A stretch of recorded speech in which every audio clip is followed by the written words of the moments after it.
record here. I am going to turn on our transcript and welcome my two panel members to pull their little Post-it notes off their cameras. And we are going to get to meet Barbara Matthews and Barbara Tranin-Blank, who are the authors of What to Do About Mama, Expectations and Realities of Caregiving. I've been looking forward to this, and Barbara Tranin-Blank, I think I've been talking to you about having you on one of these discussions since the pandemic. You've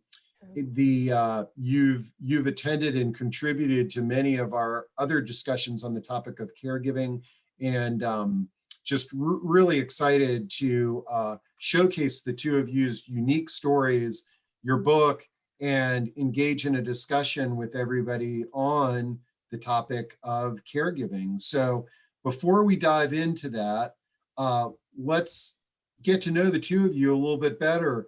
I know you guys drew straws and who's going to go first, but who's going first here? Okay, so let me make sure that we unmute you here, Barbara Matthews, and click that unmute button there on the lower left-hand side of your screen. Did, I think. There it is. Awesome. Okay, so Barbara Matthews, tell us a little bit about yourself. Uh-oh. Well, first of all, oh, good. Is it working?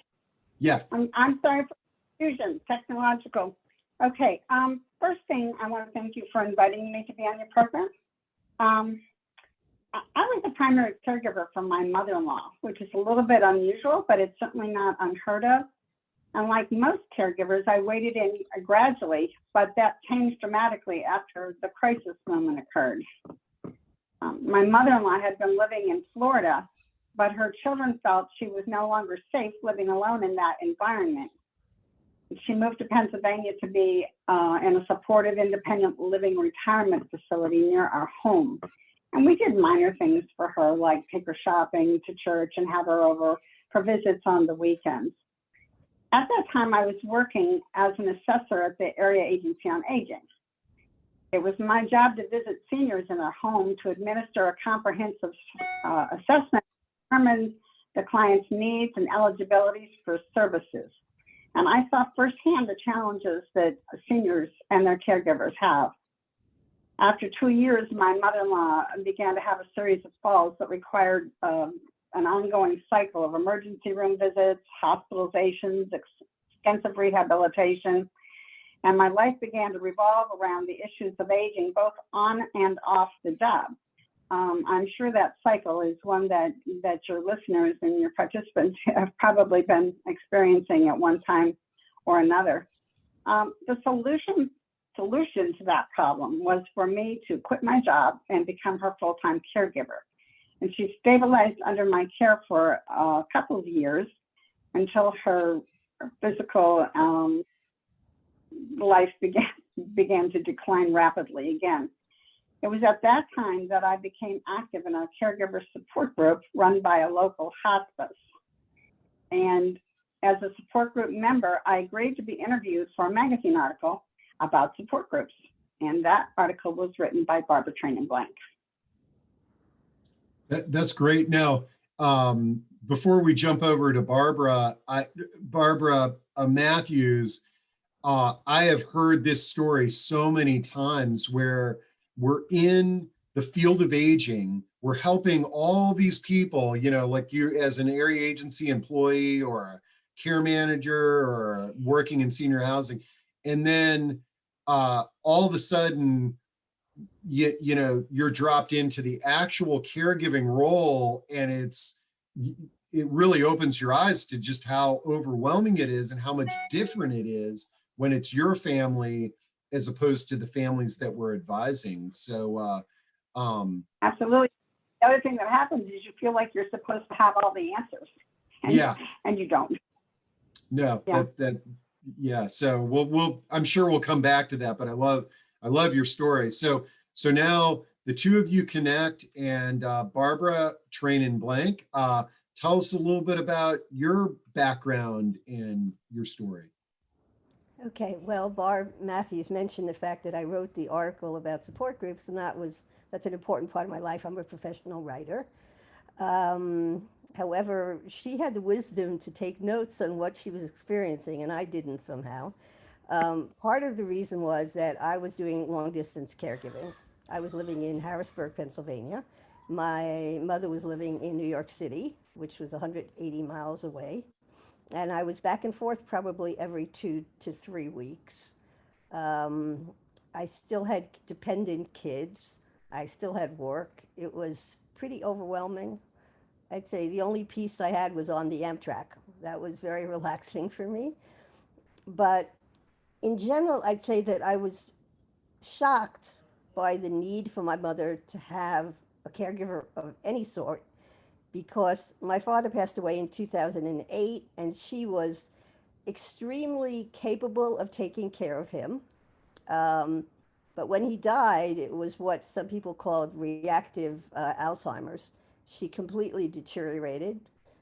She became very obsessive and frightened, but unwilling to have a caregiver. So my first job was really to bring somebody in very, very gradually, so she didn't feel that her independence was being taken away. But it was, I don't know how to describe it. It was one of the probably two hardest things I had to do in my life, because she was my mother and she was supposed to take care of me. And I think that's an expectation that a lot of people have when they deal with an older parent, or so whoever it is that they have to take care of. Um, it was very frightening. Then also, the situation got more complicated when she got lung cancer and when she fell. And the physical therapist said she was perfectly capable of walking, but she didn't remember that she could walk because of the Alzheimer's. So she really became, she herself acknowledged she needed somebody 24/7, um, which was not such an easy thing to find, I'll say. Very hard to find. Um, I guess I don't know And if anybody has any well, questions. yeah. So so then the two of you came together, and I'm always interested in the process that authors go through in putting together a book, because it is a tremendous process. And I've seen I've read parts of your book. I will admit that I haven't read the whole thing. Uh, the but tell me a little bit about that process. And because I understand, in addition to sharing your stories, you also interviewed caregivers on their stories. So was this a cathartic process for the two of you? You know, how what and what are some common themes that you've seen? Well, Do you want to there take? wasn't too long. It wasn't too long after Barb wrote the caregiver support group article that my mother-in-law passed away. And like she said, I've been keeping a journal, which was a recommendation by one of the support group leaders as a way to deal with the stress. And I had all these emailed letters that I had sent, we had sent, my husband and I, to his siblings when we were trying to deal with the fact that her needs were escalating. And so I thought, I've got all this stuff. What am I going to do with it? So Barb, she said she spent a lot of time on the Amtrak. One of those trips, I think she spent when she interviewed me for the article. I get this phone call from her, and I didn't really know her, and it was somebody was interested in my caregiving story. Well, I just let loose with that, and I think I spent her whole trip laying it all out there for her. She was a very sympathetic listener. So anyway, after my mother-in-law passed away, I contacted her because she had been involved in her own caregiving, long-distance caregiving situation. And I asked her if she'd be interested in co-authoring a book. And she was intrigued by the idea of writing the book and what to do about Mama Was Born. Mm. That's great. Now, how many folks did you all interview in the book, Yeah. and were there any sort of stories or themes that jumped out, or anything that you can share? And we do have a comment just came in. It says reactive dementia. Could you talk about this some more? Also, can you share the name of the publication where your article was written, and can the article still be read? Oh dear, I have to remember. I think the publication, like many publications I've written for, is no longer in existence. I could try to Uh-oh. dig it up a little. I think it was for Businesswoman magazine, which, despite the title, it covered many, many different areas. I could I could try to find it and give it to you, Yeah, Steve. but maybe talk a little bit about reactive dementia. I think you used that term. Um, yeah, I think one of the social workers that we dealt with used it. In other words, they weren't convinced how physical the dementia was. Maybe it was, but they also thought that the component of having my father die, they were married 64 years, and also he had his wits completely about him when he died. He died of other reasons, and they thought perhaps he was covering for her, and that happens with couples, so that once she lacked that support, the reality came out that she was not really able to remember things or think clearly about things. And so I guess that's what I mean. Okay, great. And Lori in made a note, and this is exactly what the Barbaras would like, and myself as well, is for folks to share some of their situations. And Lori says, it's a big role reversal when a child becomes a caregiver. I'm struggling with that currently. My mother came to live with my family, and I'm still working a full-time, demanding job. It's difficult and not sustainable for me to do both. Um, I would sort of throw Lori's scenario to the Barbaras, but I also want to throw it to the audience in terms of if the audience has any ideas or support that they can lend to Lori's situation that might be helpful, throw it into chat. And Lori, I know how difficult that is, because I I get one phone call a week that is in the same boat that you're in. So you're not alone. And I think also there's a very supportive network out there that hopefully we can give you some encouragement and some solutions. But Barbara, Role, the Barbaras, yeah. role reversals are huge. I think everybody experiences that at some level. I know, Barb mentioned it, and I did. And when I was in people's homes, I constantly, the comment that the clients would make is, "Well, she's my mother now." So, and that was probably, it could be appreciative, but it also could be a little dig, a little dig going on too. So you had asked about our process of interviewing. What we did is we developed a questionnaire, and the questionnaire was kind of based on a timeline of how things played out and occurred in my caregiving situation. And that caregiver questionnaire is in the book. I think if people took a look at it and thought about the answers to those questions, it might open up some things for them. But it was on those questionnaires as we'd answer them, and then we would, write them up into these little vignettes that appear in the book. And it was just amazing how they would fall, because we were writing the book and we were making points, and it just was almost perfect the way each vignette sort of was a supporting detail example of the point we were making in the book. So I was very proud about all the reality, all the reality that the book has. I mean, it's just people's common experiences. Can I add that I think we were 3/4 of the way through the book, and people were still saying, "Oh, I wish I could have filled out the questionnaire." Many people, and we said maybe we'll do another volume, but we haven't done that because we did two. the need to talk and to share was very strong among people who knew that we were doing this book or had done the book.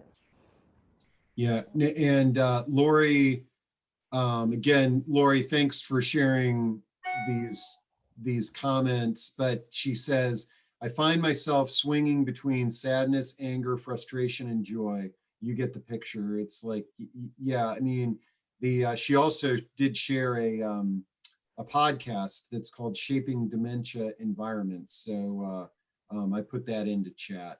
But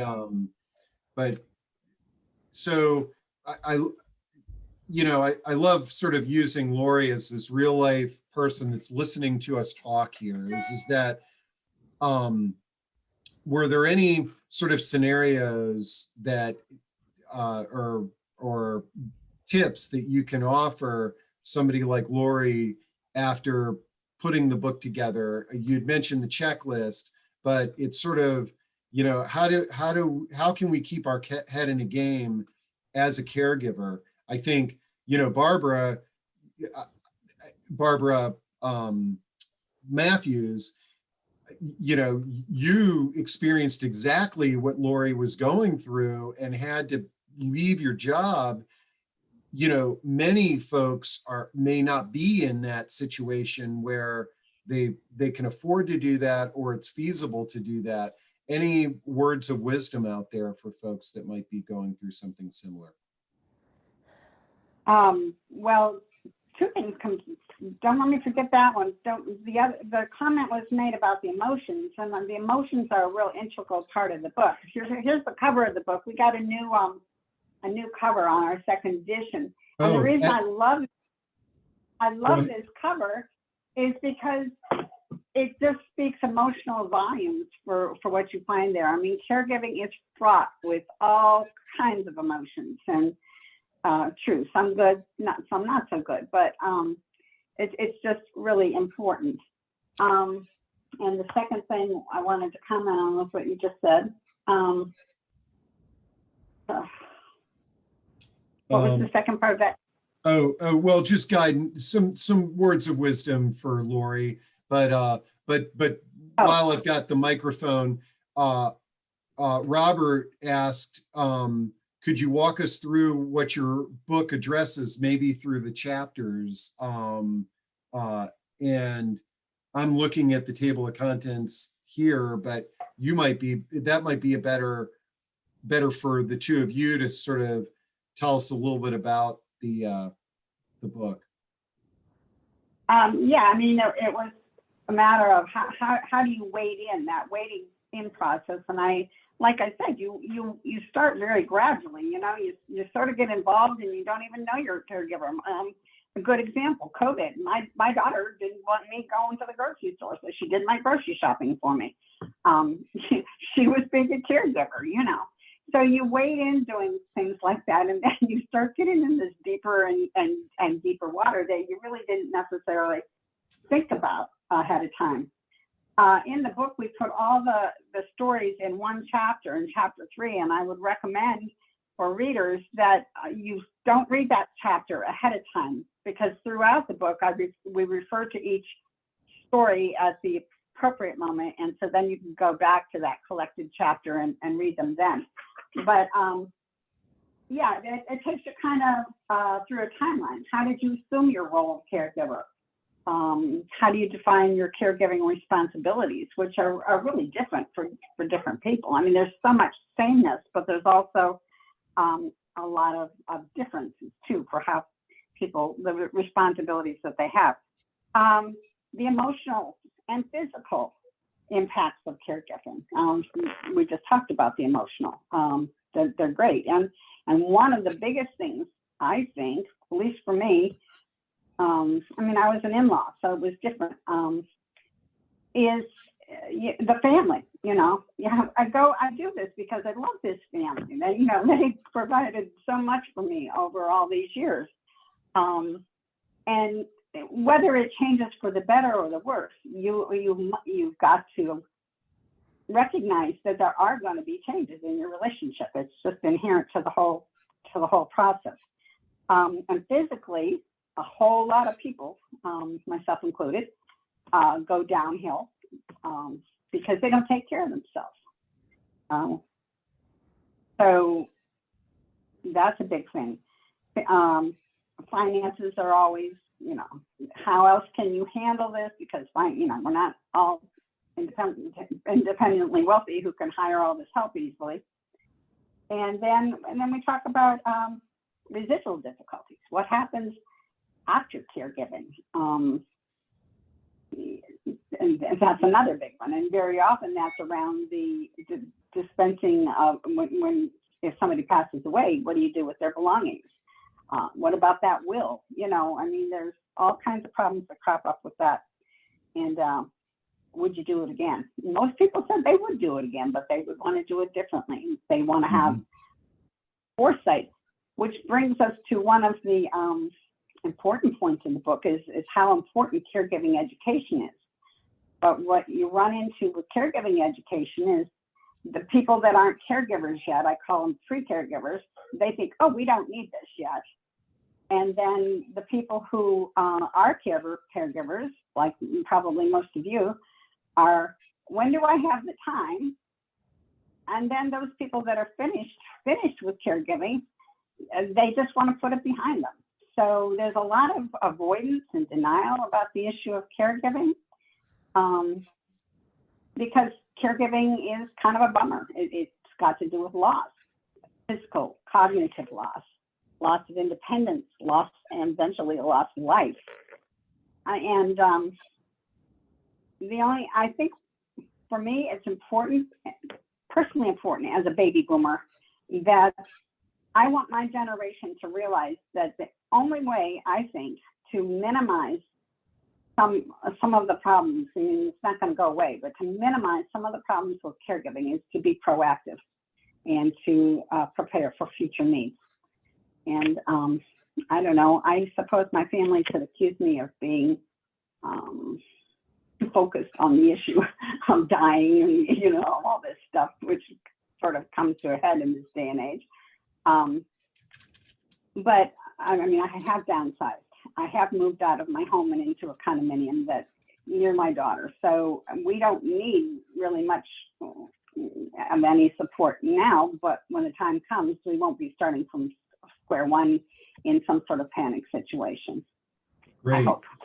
And I put, for folks, I put a link to Amazon, and you can see a really nice introduction to the book there, some excerpts of it. And what's kind of neat is you guys have a collection of, over 20 caregiver stories, but then I also like how you do the aftermath of the caregiver. So you followed up with them as well. That's what we did. A whole new chapter that has to do with the aftermath of caregiving. So it's that our perspective and how we look at things past. Yeah. Yep. And that's so a lot of information. It has more stories, and there's stories from young caregivers, people who were in their 20s in one case, or 40s, 20s to 40s, that had to get involved in caregiving early on.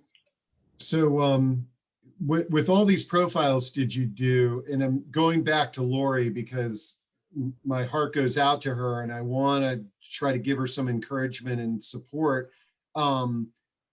Support groups, did any of the people, or did the two of you participate in support groups? Because I've attended many support groups and have observed how helpful it is to connect with others that might be going through a similar situation.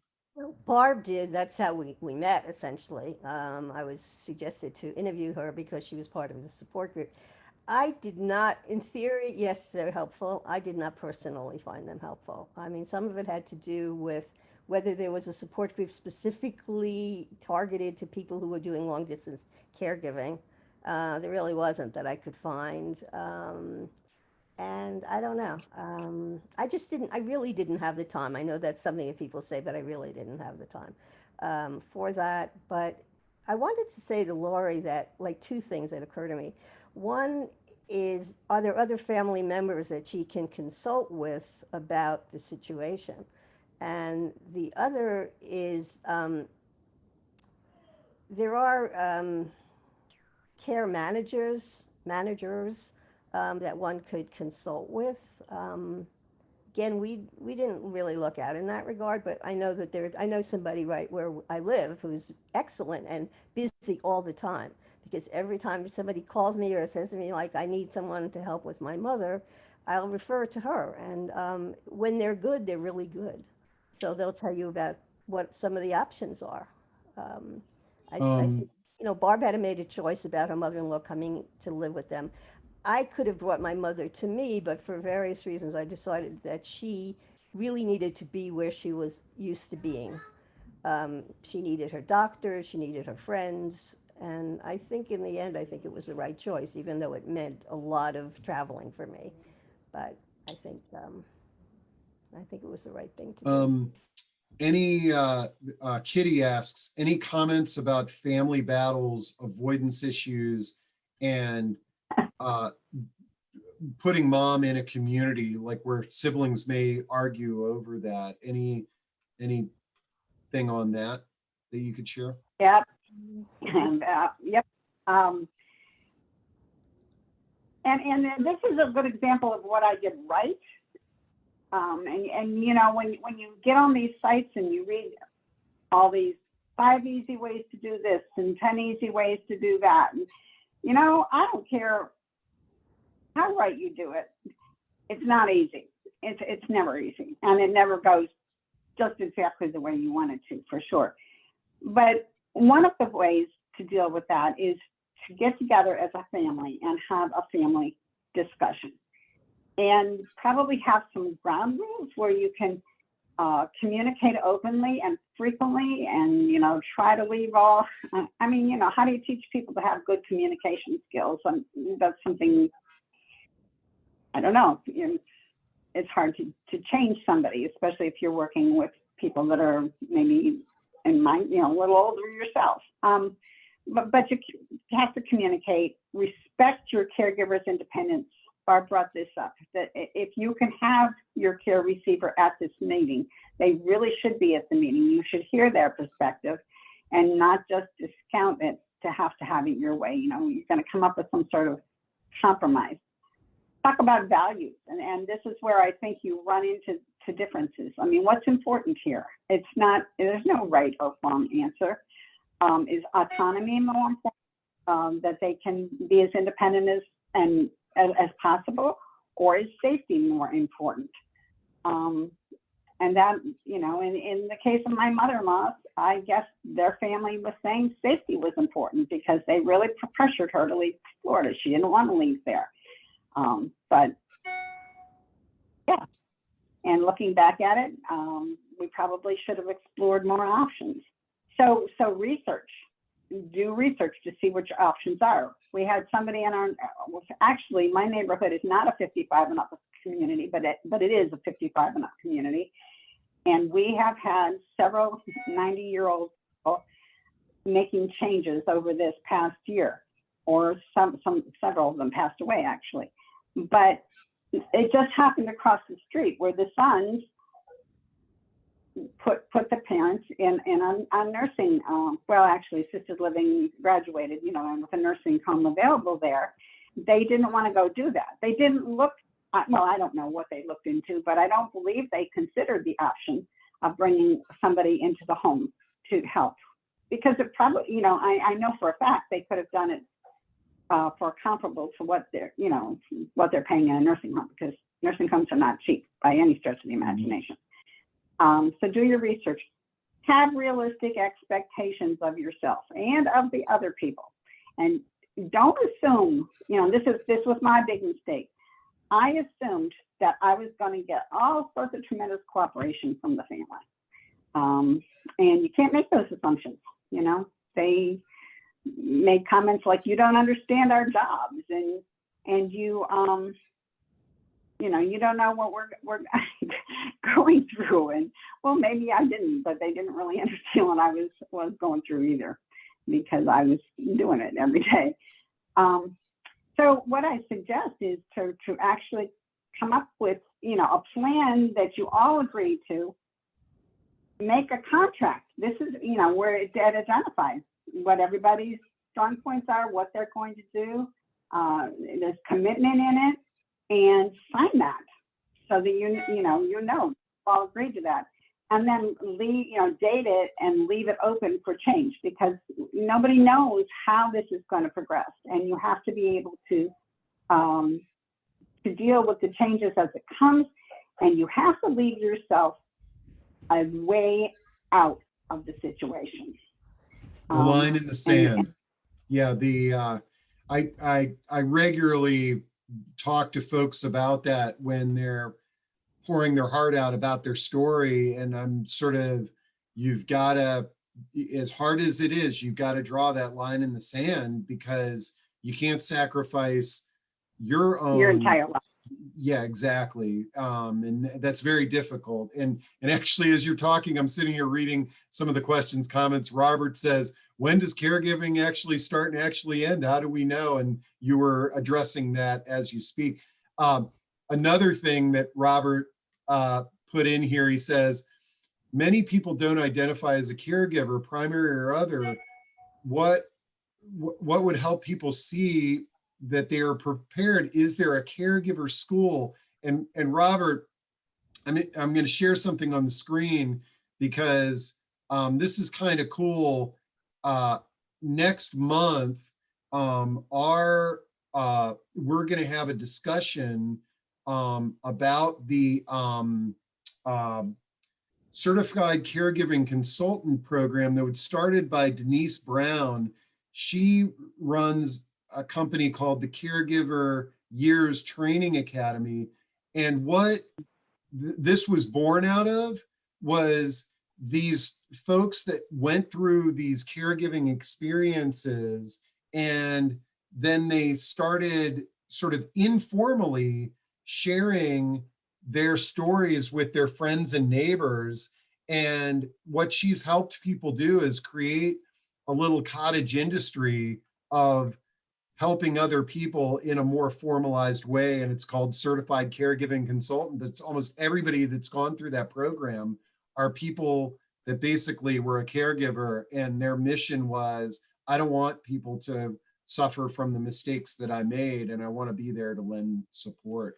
So, yeah, Robert, great comments there that you've been sharing. Another comment that I read in here is that, Victoria was talking about how she is a professional organizer, and, oftentimes she feels like the family is more revealing to her than they are with their kids and their spouse, and I think that's a common theme. Did you see that in your interviews, where an outsider might know more, like, as much as you try to bring the family together to have the communication, oftentimes having a third party can be beneficial?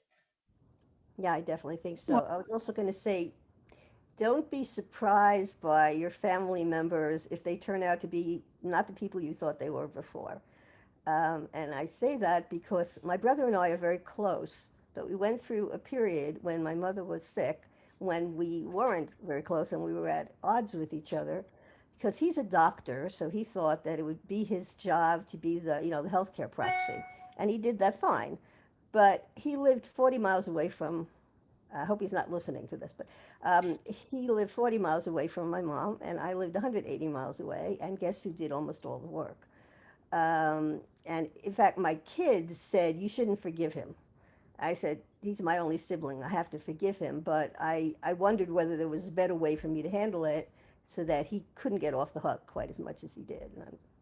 So I'm open to suggestions now, even though it's past. But Barb, did you Well, I think that's where the talking about it, making commitments ahead of time, and that's hard too, because you didn't know ahead of time all the trouble you were going to run into either. So, it's all a matter of hindsight is better than foresight. but yeah, you're again talking about it and saying, how are we going to share this, and then having a commitment. But how do you enforce it if it doesn't work? I don't know. I think that's where the having a way out of it is important. But I don't, like in Barb's situation, I don't see that she was going to take a way out no matter what. I mean, she was. Is that true, Barb? I mean, you know, you weren't going to, no matter what, you were going to stick by your mom. So, and I think a lot of people certainly feel that way. And even the people that do get, I mean, eventually I got out of it, you know, eventually I had to, you know, I mean, my knees went bad. I had to get out. I had to have surgery. I couldn't do it anymore. But unfortunately, before that, I mean, that gave me a reason to stop. Yeah. And Barbara, this is a tremendous, talking about the line in the sand. You know, oftentimes if you're thinking in advance, it's sort of, you know, you're thinking about financial and this, that, and the other. But what I've seen a lot of is where caregivers get injured, or the physical burden of caring for somebody. We see this a lot in husbands and wives who both may be a little bit frail, but you know, the issue of transferring and things of that nature, what could end up happening is where the healthy spouse or caregiver now becomes injured or unhealthy, and now it's really brought up a problem. Absolutely. And children are, besides, you know, the caregivers are besides themselves with what they have to handle. It's just really more than anybody can shoulder. Robert gets the gold star today for his questions that he's bringing up, and one that I'm hoping that you all may address, or maybe you saw it in your in your interviews, is solo agers. And he asks, what about solo agers who have no one, no adult kids, or the adult kids are estranged? And Robert, and I'm going to drop it into the chat. We actually, next month, we also have a discussion coming up on solo aging, and the woman that I've lined up for that, she has built a community of solo agers. They used to call solo agers elder orphans, but I like the term solo ager. Any sort of solo aging advice or feedback that you discovered in your travels? I don't think we have anyone in that category. I don't think so. But I did have one of our caregivers who, his wife passed away, and then he had caregiving needs, and his next door neighbor was his caregiver. But I mean, not everybody has a wonderful next door neighbor who's going to step into that role. But you know, like, this is something I haven't given a lot of thought to. I mean, and it's important. And I think that solo thing's a great idea. But here again, it's a matter of foresight, and say, I better have something in place for when I can't take care of myself because I don't have any help. Nobody's going to be available to help me with it. But we get in this denial in this country. I mean, I say this country because we're in denial, you know, about some of the problems that we have on our plate, and nothing's going to get solved while we deny it. You know, it's going to happen one way or another.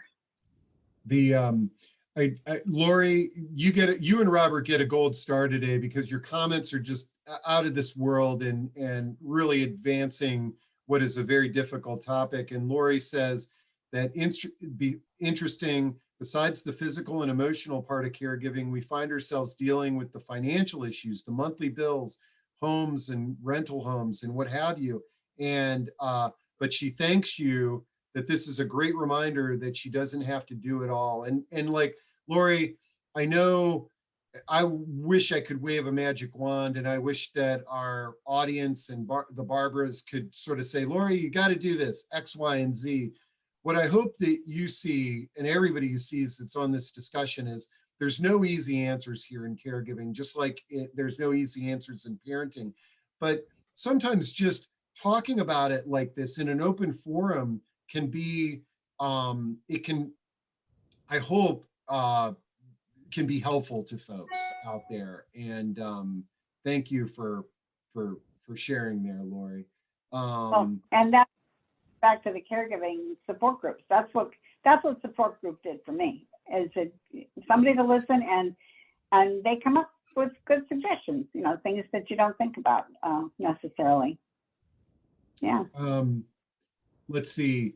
We had somebody that says, thank you for your bravery and sharing your story. I'm in a situation where my family and I will be moving out of state to live next door to my aging parents and physically and intellectually challenged sibling. My job and my husband's job are in the DC area. I will become familiar with Amtrak moving forward. Could you share access to the article also? Okay. Is the book available for sale or in the local library? Yeah, I put the link to Amazon. And then if you all have any special links, feel free to share those with me, and I'll put them on the page with the recording that we're putting together here. You mean like, or what? Oh, just I any. do have some links. Yeah, just after this, just send any follow-up links. Robert has another good question. Why did you settle on the book being What to Do About Mama, and why didn't you say What to Do About Mama and Papa? Well, that was that was an argument we had. I think we agree with you, but Exactly. the publisher felt differently. So He I wanted think, it. I think statistically, it is more of the mamas who are being taken care of because they live longer. But I agree with you that it could be anybody. It could be a child or a neighbor. So it was just kind of a catchy thing. Oh, go ahead. My mom works in this field, and she said that we didn't come up with it exactly this way, but it was the initiator to the idea. She said they, after Christmas time, usually they would start getting, and this is true, when I worked at aging, we would start getting these calls in January, right after Christmas time. People have been home to visit, and they came back alarmed about their parents, and they'd start calling in to see what was available for help. So anyway, she said what happens is people get on the phone, used to be the phone when we used to communicate that way. We get on the phone and say to their siblings, what are we going to do about mom? Or what are we going to do about our mother? So that's how it initiated anyway. And then our actual title got tweaked. We have a deli in this. You help me with this, Barb. We have a deli here in Harrisburg. It's called Mrs. and Mr. Two. And that's why I like the concept of putting Papa on the end of it too. But our, like she said, our publisher had ideas about the brevity of the title, I think it was. Yeah. Let's see. Adriana Carr mentioned another source for family caregiving is Working Daughter. It's a community that I posted in chat. And she said, based on a book for daughters who has cared for their parents, and now it's grown into a community for sandwich generation members. Adriana, I'm glad you brought that up, because another resource that's very local to many people in the community that I've found to have a lot of threads on elder care and what have you is Nextdoor. Nextdoor is sort of like a neighborhood Facebook. And I probably say whenever I kind of check in there, about 10% of the questions are, hey, I'm taking care of my mom, does anybody have any guidance? And so, oftentimes your support group doesn't have to necessarily come from an actual official caregiving support group. It could come from your neighbors, could come from Working Daughter, Nextdoor. Church groups are great. Like if you're part of a faith-based organization, that can be a great resource. Yeah. Some of our founders made that. You'll see that point is made in the book. And there's all kinds of online support groups too, Yeah. And phone also. Go ahead. Barbara, you were going to say something? Oh, I said there were also phone groups. phone. I've Yeah, deleted exactly. it in one, yeah. Let's see. Somebody asks, as an adult child, do you have advice on how to start a conversation where reaching out to family, um, where they're resistant to talk about these topics? Mm. Well, Well, that's a tough one because yeah. I depending mean, on the just players. Like, go ahead. pointing out the inevitability, and then do they want to get blindsided, or do they want to be ready for it? You know, Yeah. but that's rough. People don't want to talk about it. You know, that's my experience. When we wrote this book, I said about it to my kids, and my daughters, oh, we don't need it yet. Well, you know, within I don't know, less than 5 years of that comment, she had lost a mother-in-law, and my other daughter-in-law lost her mother, and you know, it doesn't have to be this slow, oh, I see it coming process. Sometimes it just happens overnight. You know, you never Yeah. know. And I tell you, we're going to have a discussion on all of these online support groups because people are sharing some really good ones. Jennifer shared, which I dropped into chat, Daughterhood. And Adriana said Nextdoor and Reddit. Reddit is tends to be a great place for folks to just get answers to all kinds of questions. Alicia Rosenfeld says, no easy answers, but consulting an elder care lawyer can help you take control, financial and future care, and plan for your future. Yeah, I think one thing that I've found is that there's so many people out there to help. A lot of times, because caregivers don't define themselves as caregivers, and because it's family, they're oftentimes sort of keeping it all internal. And if you just get out there and start picking up the phone, you can discover so many supportive providers and professionals and organizations. There's a story at the end of in the aftermath of caregiving about one of the caregivers in the book. We call her Katie, and Katie, she's my age, and she had, this was back in 2012, so it was in her early 60s. She had brain surgery that went wrong, and she went from being this vibrant, bouncy person to now being, bedbound with only use of one arm. But anyway, her husband did consult an elder care attorney, and she's on Medicaid because of the things that elder care attorneys know how to do. I don't know what your judgment about that is, but it's a godsend for them. And then add into that, he felt overwhelmed. He couldn't see her living at home. And I said, well, there's this agency that provides 24-hour care with one caregiver. They become like part of your family, and it's $1,000 a week, and that's expensive. But because she was on Medicaid, she qualified for assistance through Medicaid, and they have a caregiver in the home. So she's living at home instead of in the nursing home, and I can guarantee you that's better. Not that their life is great, but it's certainly a lot better than it could be. So that story brings out all that, education, knowing what's available, preparing ahead with a lawyer, and all of that, because it came all together to be a successful care plan in their family. Can I That's mention great. also long-term care insurance, which my parents fortunately had. It was very unusual for people of the generation to have it, but they did, and it enabled us to keep the aids that we had. Otherwise, we would not have been able to. So I think Well, it's one caregiving challenge, we could probably spend the whole hour on this one, is communicating where finances, policies, resources. I have run across so many families that after mom passed away, they then realized she had a long-term care policy, and the importance of communicating those things. There's no retroactive recuperation there, I don't think. Yeah. Robert says, my parents are in their 80s and refuse to use resources. They don't want to be with old people or accept charity or any ideas to shift their mindsets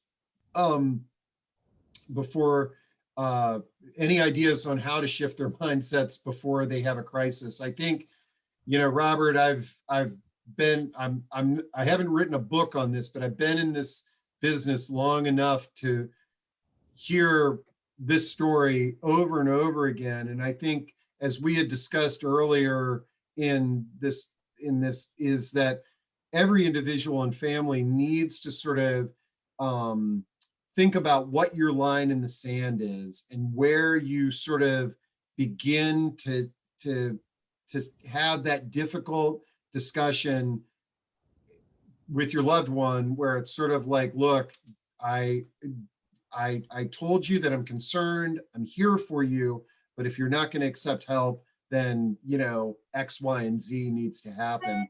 And that's so difficult. And it's so easy to say when it's not your family, but I think drawing the line in the sand is important. Someone suggested. What? Go ahead, Barb. Go ahead. Oh, someone suggested to me that if the care receiver says, I don't need it, for the caregiver to say, I do.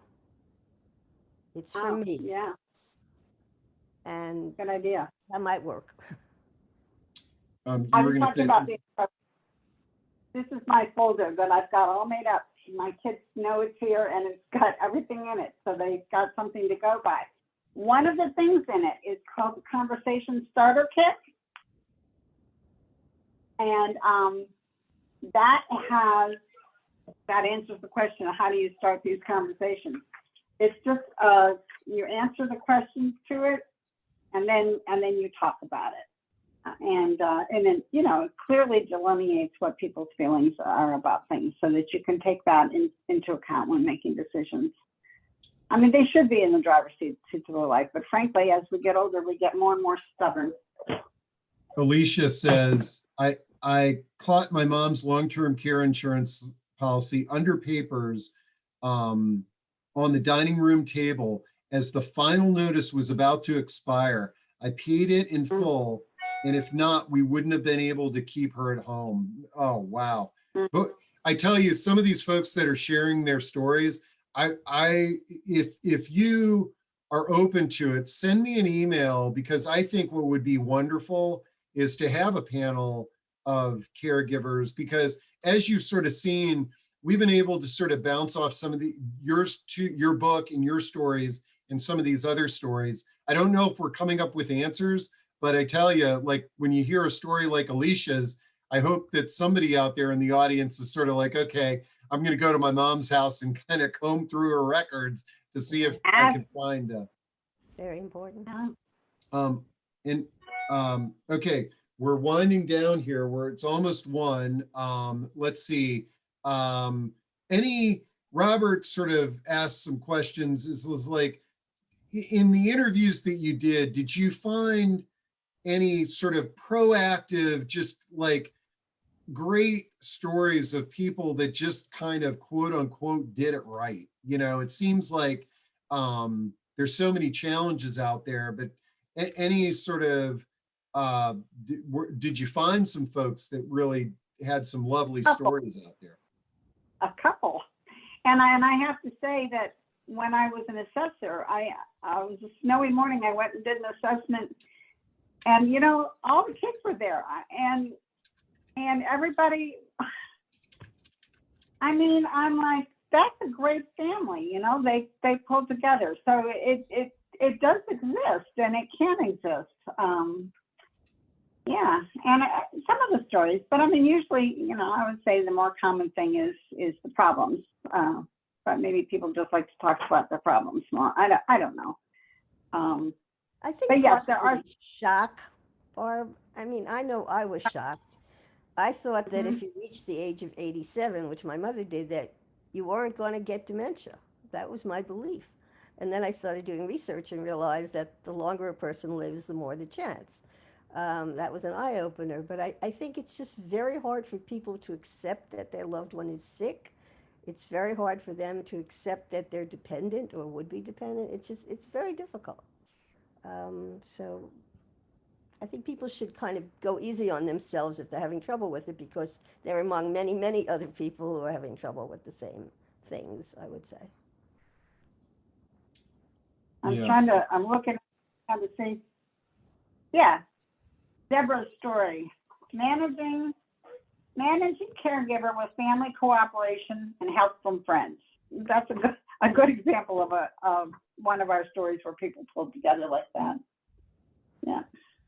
And Vic Hathaway says, it's a big bucket of cold water to be taught that older adults are free to make folly. That very good point is that some of the challenges is that when we sort of start parenting our parents, that's what creates the resistance. But it's sort of the mentality that these are adults, and it's sort of like at some point they need to make mistakes, and even at this advanced age or with health issues. Vic says, I love pulling in care managers for families due to their ability to provide actual therapy and interventions to families struggling. Yeah, definitely a theme of today is that we don't need to walk this road alone. And whether it's a paid care manager or just the person like Barbara Matthews, who was on the other line at the Area Agency on Aging, it can be helpful to reach out for help. And Hugh says, my mother's 103 and a half. Congrats. And we're going through all of what each of you are talking about now. So I hope that's helpful to folks. And wow, another hour has passed. Well, I think we need to keep this theme going for some of these discussions. It may be we do sort of just a monthly caregiver sharing discussion. I think that I hope this was helpful to folks. And I'm glad to finally have the two of you on. And I really appreciate what you've put together and the resources that you're willing to share with other folks. You're welcome. And thank you for having us. Yeah. Enjoyed doing it. And okay, so send me any follow-up that you'd like me to share, but for everybody, I will put this recording up and share it with folks. And then closing out the month, tomorrow we're meeting with the leadership of the National Association of Senior and Specialty Move Managers, and Thursday, the CEO of Aging Life Care Managers Association, of which we've referenced several times today. So we'll see everybody soon, and take care out there. And Lori and the other caregivers that jumped on, I hope we gave you some sense of encouragement and you were able to walk away feeling better than you did when you joined. So we'll talk to everybody soon. Okay. Thank you.